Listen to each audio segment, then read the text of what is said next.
के करोड़ों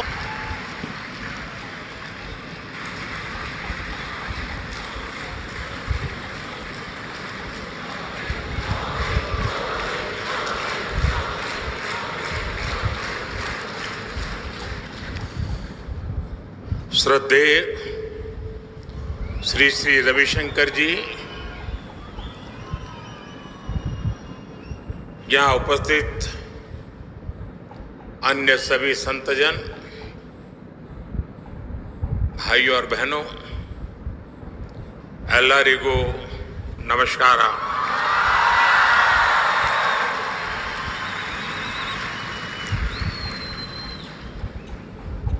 आज की ये सुबह एक अलग अनुभूति लेकर आई है। बच्चों के वैदिक मंत्रों से स्वागत, भगवान श्री गणेश के दर्शन, श्री श्री रविशंकर जी के 70 वर्ष और आर्ट ऑफ लिविंग के 45 वर्ष, ये ऐसे पल हैं जो हमेशा मेरी स्मृतियों में रहेंगे। इस अद्भुत समारोह में आमंत्रित करने के लिए मैं आप सभी का आभारी हूं।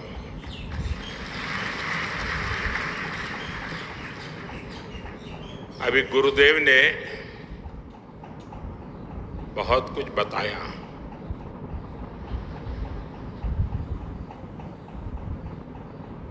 आपको लगता होगा वो मेरी तारीफ कर रहे थे, लेकिन मुझे लग रहा था कि वो मुझे काम बता रहे थे।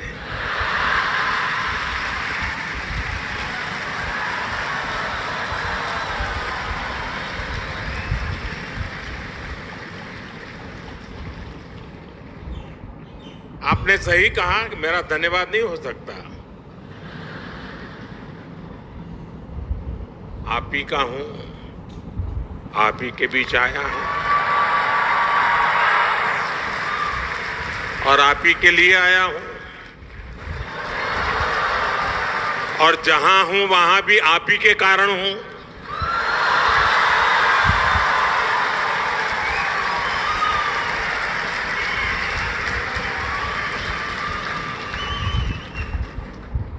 आज गुरुदेव के 70 साल का एक कार्यक्रम है, लेकिन मैं चाहूंगा जब मैं घर का ही हूं तो सामने से कह देता हूं कि जब आपका शताब्दी समारोह होगा तब मैं भी फिर से एक बार आऊंगा।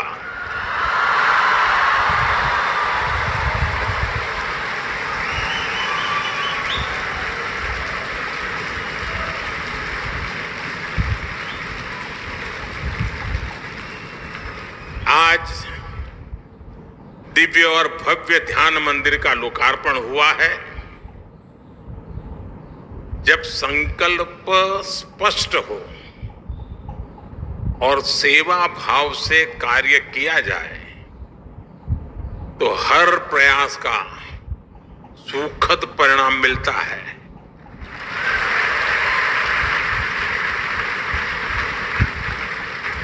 बाकी कुछ हो या न हो, हम सब लोटस की छत्र छाया में है।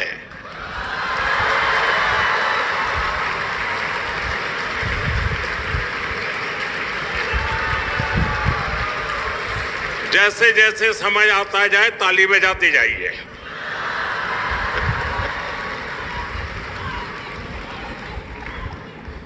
और गुरुदेव के आशीर्वाद है तो फिर लोटस की छत्र छाया ही देश को नई ऊंचाइयों पर ले जाएगी।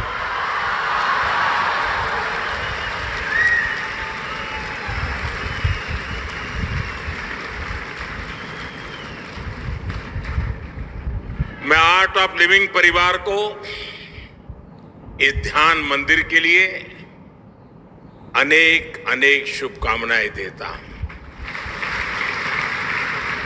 साथियों, बेंगलुरु का माहौल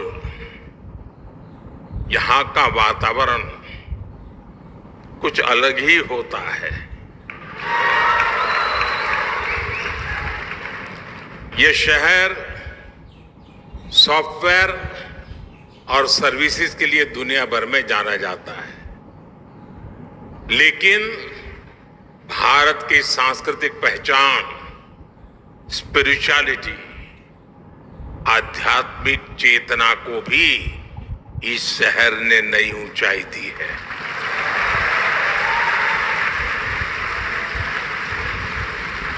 योग, ध्यान, प्राणायाम भारत के संस्कारों का अभिन्न हिस्सा रहे हैं। और जैसा गुरु जी ने कहा, आज दुनिया भर के लोग भारत के इन आध्यात्मिक संस्कारों से प्रभावित हैं और इन्हीं पुरातन संस्कारों से भारत की भी अनेक संस्थाओं को प्रेरणा मिलती रही है। साथियों, इसी प्रेरणा से श्री श्री रविशंकर जी ने 45 वर्ष पहले आर्ट ऑफ लिविंग के रूप में एक बीज बोया था। आज वह एक विशाल वटवृक्ष के रूप में हमारे सामने है।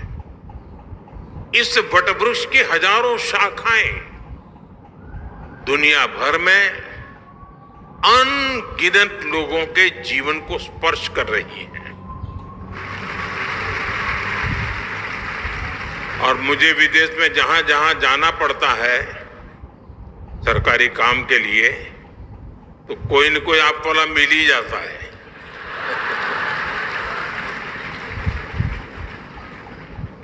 साथियों, हमारा भारत विविधताओं से भरा देश है। इतनी भाषाएं, इतनी परंपराएं, अलग अलग रीति रिवाज, उपासना के अलग अलग तरीके, जब हम इसे देखते हैं तो एक स्वाभाविक प्रश्न हम सबके मन में आता है, आखिर इन सभी सुंदर विविधताओं को जोड़ने वाला मूल तत्व क्या है? इसका उत्तर है स्वयं के लिए नहीं, बल्कि दूसरों के लिए जीना।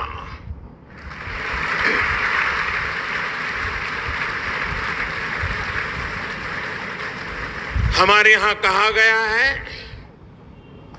अष्टादश पुराणेषु व्यासस्य वचनम द्वयम परोपकाराः पुण्याय पापाय परपीडनम। अर्थात दूसरों की सेवा करना पुण्य है और पीड़ा देना पाप है। सेवा परमो धर्म है। ये हमारे समाज का स्वाभाविक चरित्र है।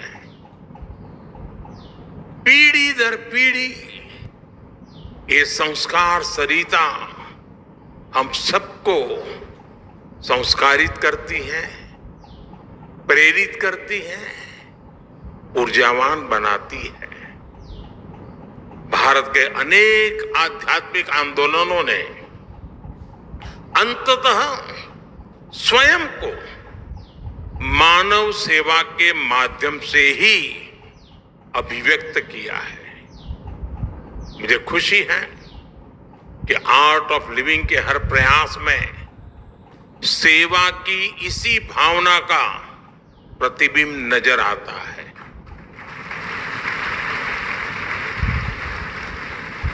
अभी जो वीडियो दिखाया गया, सेवा ही सेवा है, उसमें लोगों का ही कल्याण है।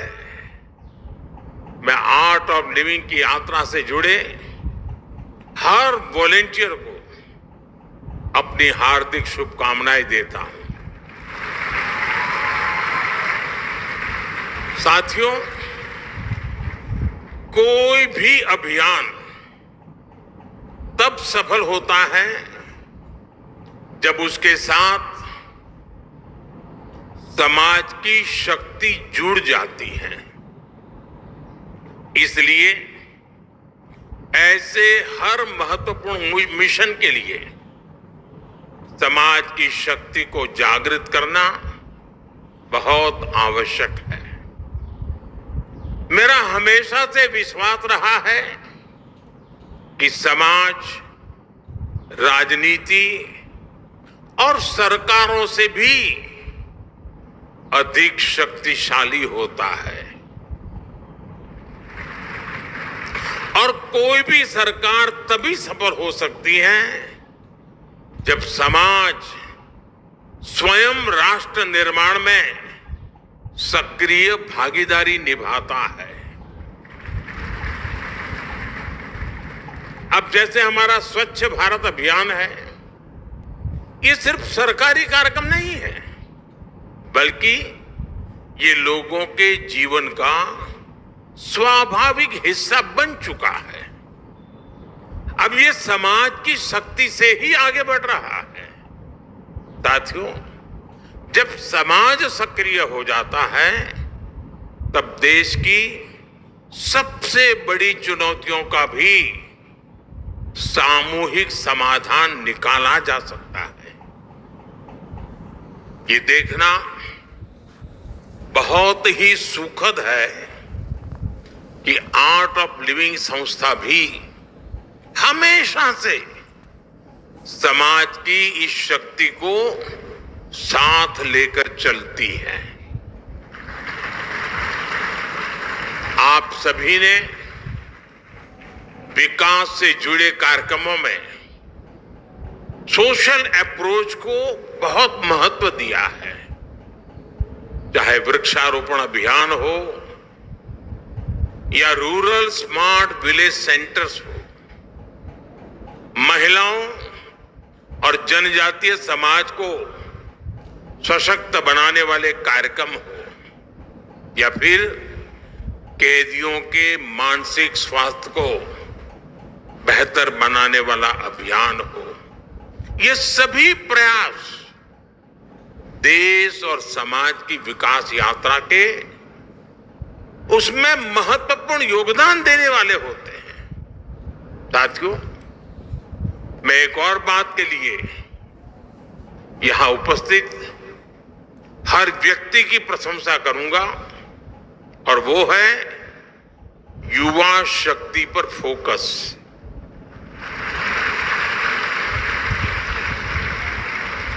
आज की दुनिया में बहुत तेजी से बड़े बड़े परिवर्तन हो रहे हैं। हर दिन साइंस नई संभावनाओं के द्वार खोल रही है। नए नए इनोवेशन पूरे की पूरी इकोनॉमी को बदल रहे हैं। भारत इस बदलाव में केवल भागीदारी नहीं कर रहा, वो कई क्षेत्रों में नेतृत्व भी कर रहा है।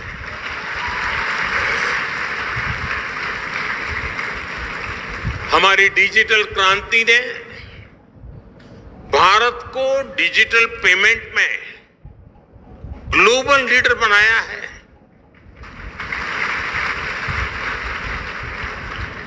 आज इंफ्रास्ट्रक्चर भी अभूतपूर्व गति से आगे बढ़ रहा है और फ्यूचरिस्टिक विजन के साथ आगे बढ़ रहा है। स्टार्टअप में भारत बहुत तेजी से दुनिया का तीसरा सबसे बड़ा इकोसिस्टम बना है।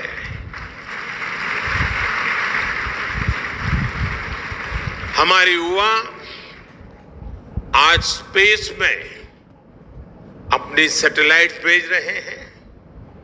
देश की ऐसी सभी उपलब्धियों का सबसे बड़ा कारण है हमारे युवा है और आर्ट ऑफ लिविंग है।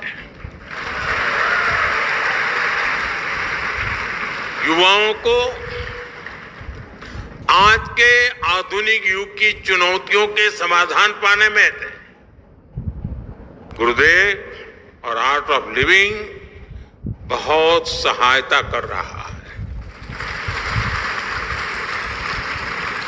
साथियों, आज टेक्नोलॉजी की वजह से दूर बैठे लोग एक पल में एक दूसरे से जुड़ रहे हैं, लेकिन जरूरी है हम दुनिया से जुड़े या न जुड़े, स्वयं से तो जुड़े।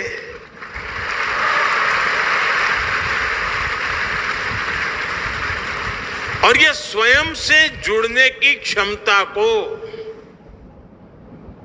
चाहे बीजारोपण करना हो, उसको सिंचन करना हो या उसको सक्षम बनाना हो, ये महान परंपरा से संभव होता है। विकसित भारत का निर्माण ऐसे युवाओं से ही होगा जो युवा मानसिक रूप से शांत हो, जो सामाजिक रूप से जिम्मेदार हो और जो समाज के प्रति संवेदनशील हो। इसलिए स्पिरिचुअल वेलबींग, मेंटल हेल्थ, योग, मेडिटेशन, इस पर काम करने वाली आपकी ये महत्वपूर्ण गतिविधि और इस प्रकार से काम करने वाली अन्य संस्थाएं भी, इन सब की भूमिका बहुत बहुत अहम है। ऐसी संस्थाएं लोगों में जुड़ाव, अपनापन और सामूहिक जिम्मेदारी का भाव मजबूत करती हैं।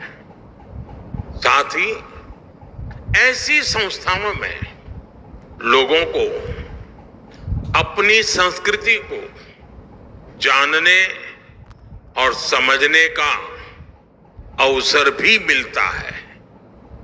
मुझे विश्वास है कि आज जिस ध्यान मंदिर का उद्घाटन हुआ है, वो आने वाली अनेक पीढ़ियों को, हजारों लोगों के लिए शांति और उपचार का केंद्र बनेगा।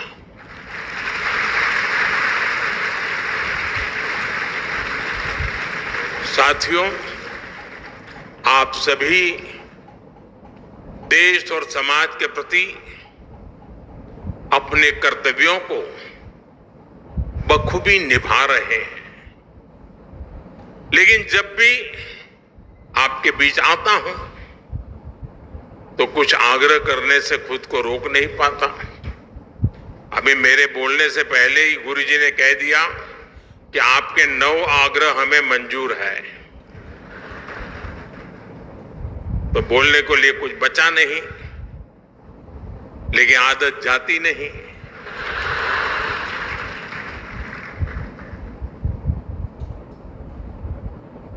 भारत के होलिस्टिक डेवलपमेंट के लिए कई स्तरों पर सामूहिक प्रयास की आवश्यकता है।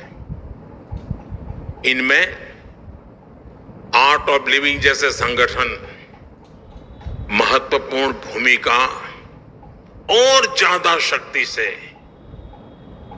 इस परिवर्तन के प्रहरी बन सकते हैं।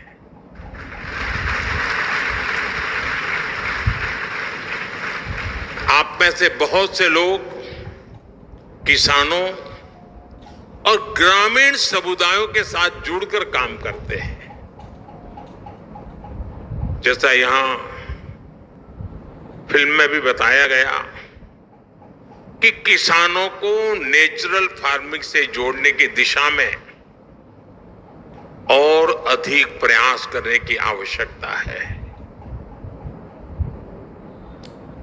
आज बीमारी में भी इंसान नेचुरल हीलिंग के रास्ते खोज रहा है, तो ये हमारी धरती मां, उसे भी नेचुरल हीलिंग की जरूरत है।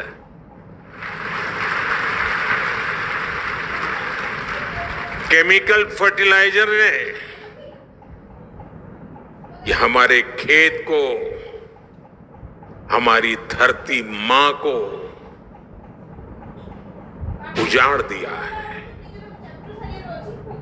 इस हमारी धरती मां को केमिकल से बचाना, ये भी आर्ट ऑफ लिविंग है। एक पेड़ मां के नाम अभियान को और व्यापक बनाने में आप बहुत ताकत दे सकते हैं, उसको और विस्तार कर सकते हैं, क्योंकि पर्यावरण की रक्षा ये भी आर्ट ऑफ लिविंग है। इकोलॉजी और इकोनॉमी हम अलग नहीं कर सकते। पर ड्रॉप मोर क्रॉप के माध्यम से किसानों को पानी का बेहतर उपयोग बताया जा रहा है। इसमें आपके सहयोग से और बेहतर परिणाम मिलेंगे, क्योंकि पानी की हर बूंद बचाना ये भी आर्ट ऑफ लिविंग तो है। कुछ ही हफ्ते में मानसून आने वाला है। ये सही समय है जब जल संरक्षण को लेकर के व्यापक जागरूकता फैलाई जाए। इसी तरह बिजली बचाना, सिंगल यूज प्लास्टिक से दूरी बनाना, स्थानीय उत्पादों को बढ़ावा देना, ये सभी आर्ट ऑफ लिविंग ही है। आज देश मिशन लाइफ पर भी जोर दे रहा है। ये जीवन को अधिक जिम्मेदारी और जागरूकता के साथ जीने का एक जीवंत अभियान है। इसमें एक ऐसी जीवन शैली अपनाने का आग्रह है जो प्रकृति के साथ संतुलन बनाकर चले। और मेरे हिसाब से मिशन लाइफ भी एक प्रकार से आर्ट ऑफ लिविंग का एक प्रकट रूप है। मुझे विश्वास है कि आने वाले दिनों में आप सभी जो हमेशा आप करते आए हैं, आर्ट ऑफ लिविंग के भिन्न भिन्न पहलुओं को आपने विस्तार भी दिया है, विकास भी किया है। समाज के एक बड़े वर्ग को जोड़ने के लिए आप ज्यादा प्राथमिकता देंगे और गुरुजी की शताब्दी जब हम मनाएं तब इन सारे लक्ष्यों को हम पूरा करके रहें।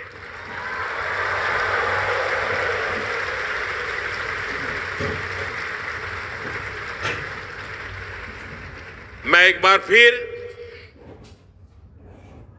श्री श्री रविशंकर जी को, गुरुदेव को अनेक अनेक शुभकामनाएं देता हूं।